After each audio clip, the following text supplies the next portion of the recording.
start with, I just wanted to, we have two important people here. One, the global leader in the business scenario. Another person is from the ex-business and currently into politics. So I just wanted to start with our Suresh sir here.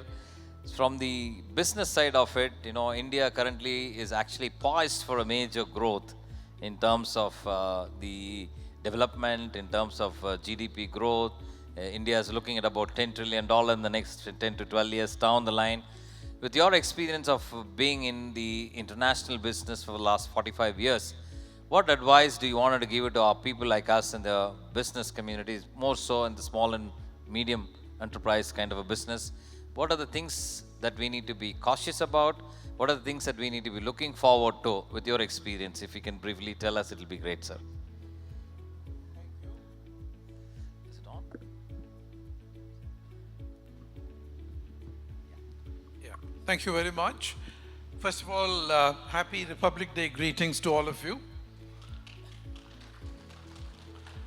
And Mohammed Nasser, I'm truly impressed. The Jubilant Tamil Nadu, Global Expo and Knowledge Summit, second edition.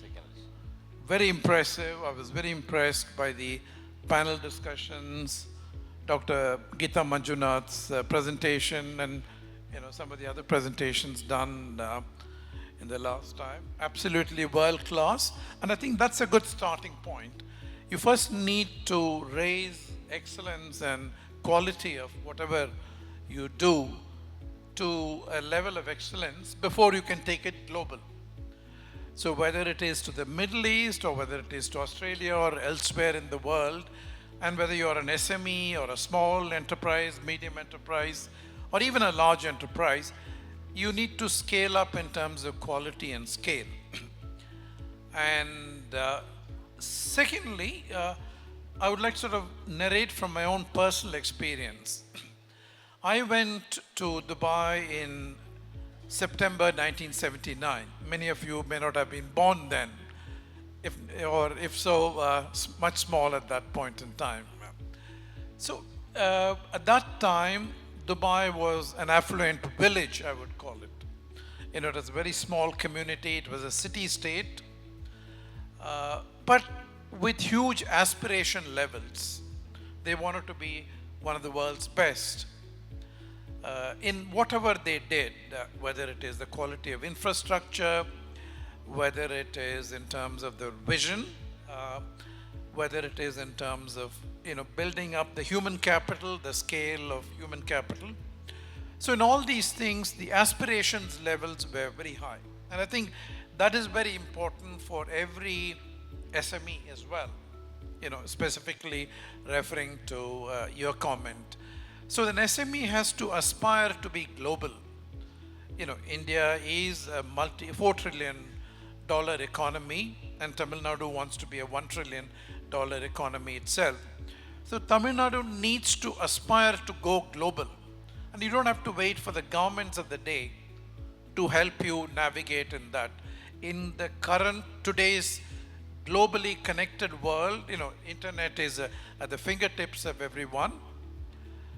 It's easy to benchmark who are the world leaders in whatever you do, whether it is machine tools, whether it is healthcare, whether it is AI related to healthcare, or AI related to industrial engineering. For instance, I came across a very interesting startup that was focused on it.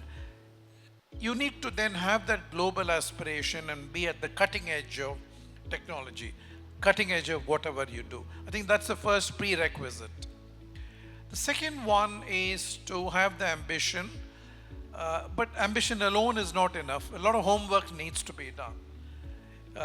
If you're, for instance, wanting to move your business or wanting to grow your professional career in another geography, say the UAE, Dubai, Abu Dhabi, Sharjah, Safe Zone is one of your sponsors, and Safe Zone has an excellent, industrial zone, world-class industrial zone in the UAE, or indeed Australia.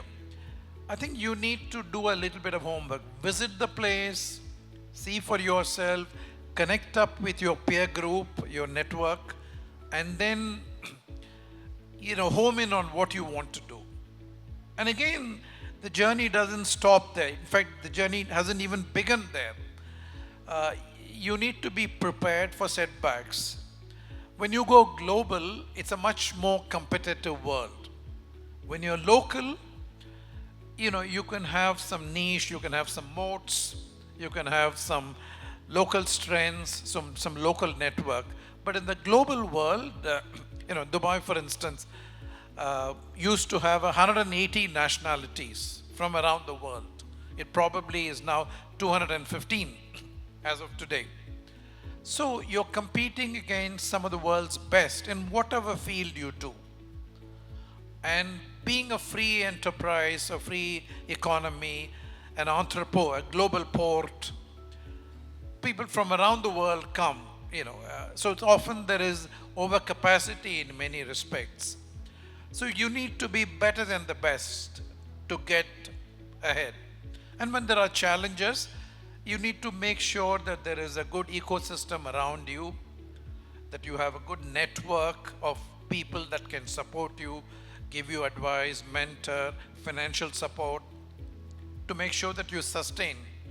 It's the challenges, it's the mistakes, and the experience of doing that that gets you to places and points of success. Thank you very much, sir. So one thing is that we're talking about quality, using the technology, and also the initial few years of sustainability. It's something which I'm actually taking with me. Thank you very much, sir. Mr. Kirby, this is regarding the policy front from the Australian point of view. What are the supports that you're trying to extend to countries like India or specifically to Tamil Nadu, where we can explore the possibilities of doing businesses in your country? Well, thank you. As first of all, Happy Republic Day. Happy Republic.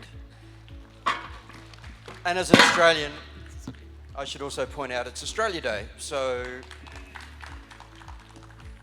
right from the get-go, we automatically have a connection and a kinship between Australia and India. And in recent years, the policy framework designed to ensure better trade has been getting improved year upon year. We have an economic and trade agreement, the ECTA, which is a free trade agreement between Australia and India. This is being expanded to what's called the SECA, let me just check out the name of that. It is the Comprehensive Economic Cooperation Agreement, and this free trade agreement is expected within the next 5 years to see $100 billion worth of trade between Australia and India. An expansion, that's definitely worth a round of applause. One of the things to note about the political framework that you're dealing with Australia, we have a free trade agreement, we have a military agreement, and we have an annual leaders meeting with India. And there are only 2 countries in the world in which that happens with Australia, and India is one of them. The gift city in Gujarat, which opened the doors to having universities from around the world come to India and set up place in India. The first 4 approaches that Gujarat received were from Australia. There is quite a lot of interest and affection from the Australian side towards India about increasing trade and doing more and more trade. Now, both on a federal and a state level, we have a number of things in place to make sure that people are able to leverage that free trade agreement to the best that it can possibly be. And it's been well known for many years now that what we have in common. We have very similar sense of humour. We both have a deep love of cricket. I was fortunate enough to be on the 5th test between Australia and India. Oh, you were there in the 5th test? I was there, yes, Oh, yes. I don't want to talk about the 5th test. We like to talk about it a lot. Go ahead. But, love of curries, they call it the 3 C's. But those aside, there has been interest and there has been a latent affection, and there's always been an awareness that the seeds of good trade relationships between the two countries have been laying on the ground for many, many years.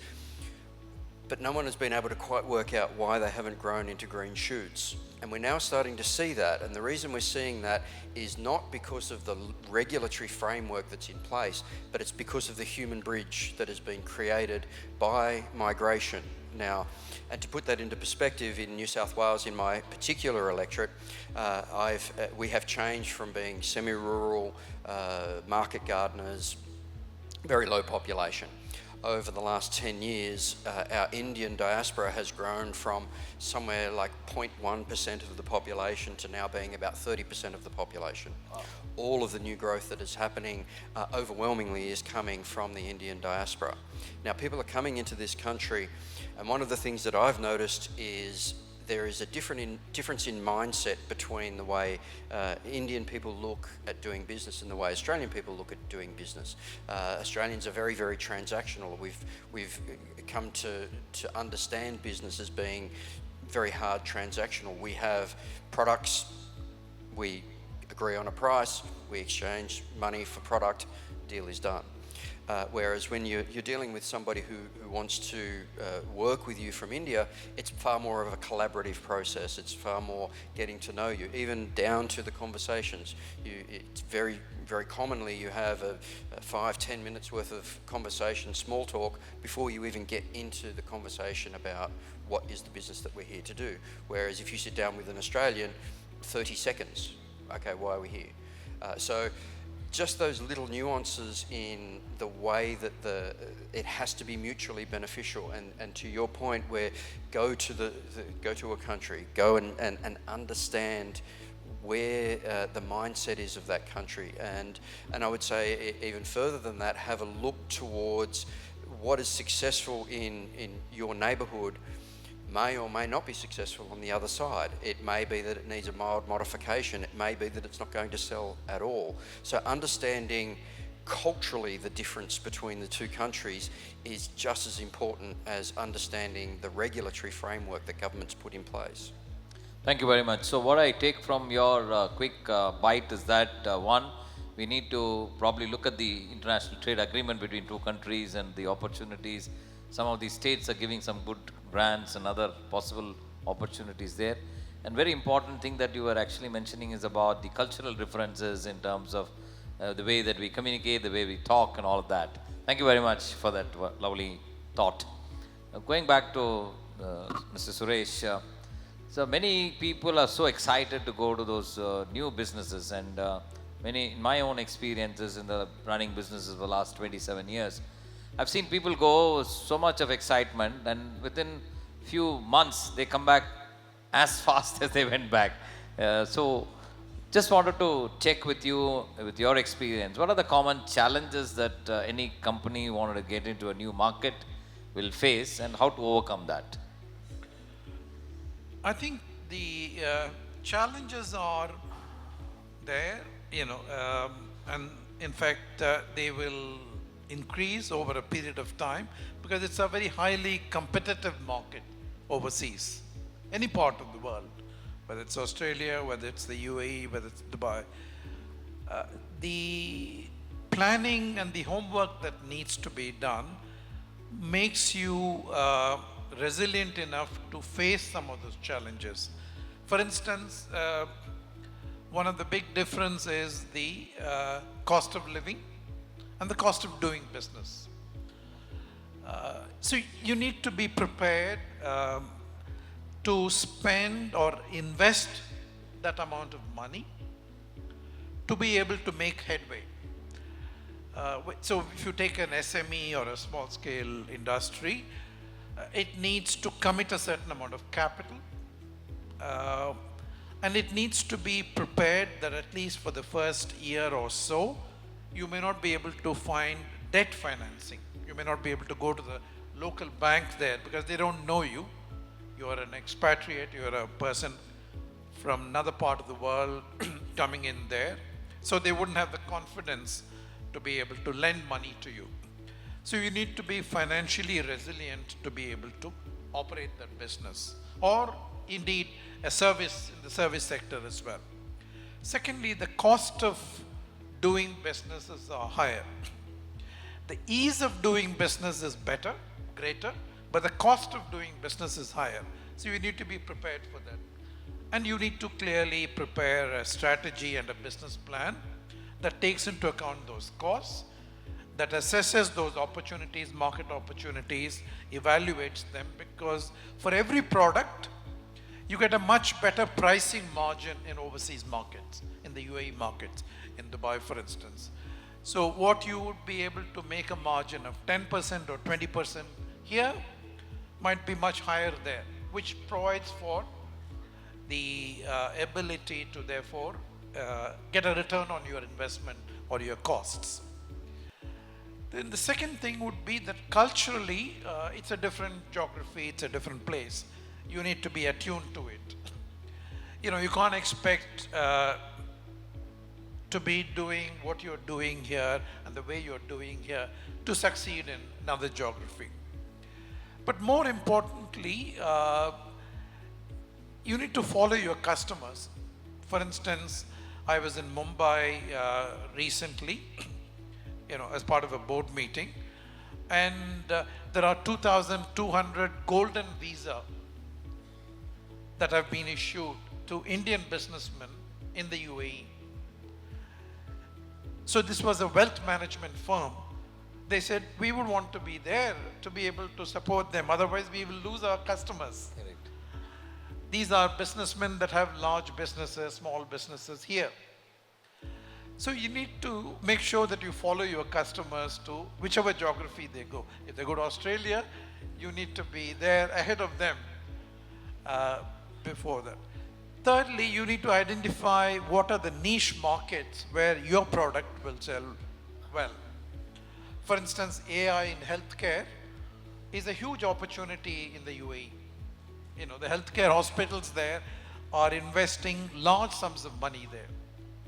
The UAE and India, for instance, have a comprehensive economic partnership agreement, CEPA, which is zero-rated customs duty, taxes, etc. Wow, great.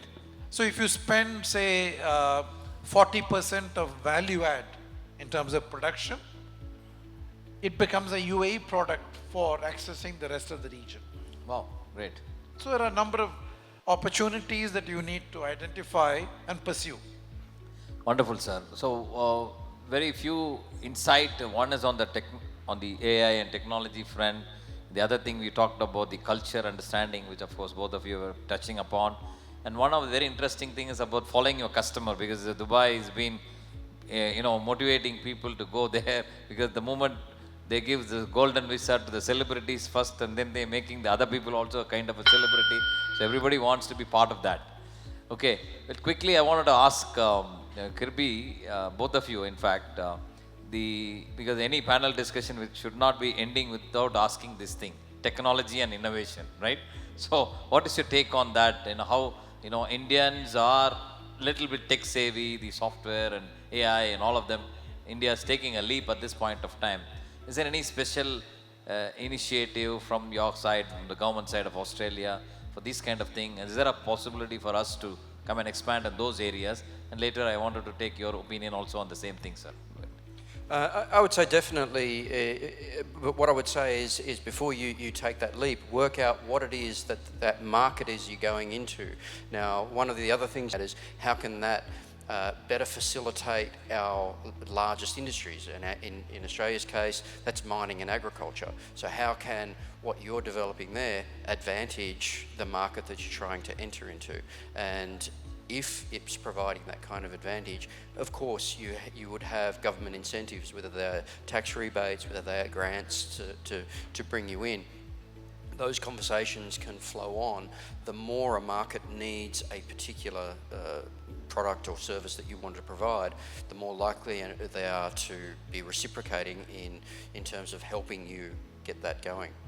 Thank you very much. That's quite interesting. Some of you in the IT and technology field, if your idea is interesting and if it's going to be of use to the Australian people immediately, they would be even going to extent of giving tax-free and grants and all of that. Thank you very much. Very interesting to know that. Finally, Mr. Suresh, your thought on that. India is a country of 1.4 billion people, the largest population in the world. It's also a demographic dividend that we have because we have a young demographics, average age between 25 to 35. So this is the time. This is the time to capitalize on that. India, for instance, has over 150,000 designers for computer chips.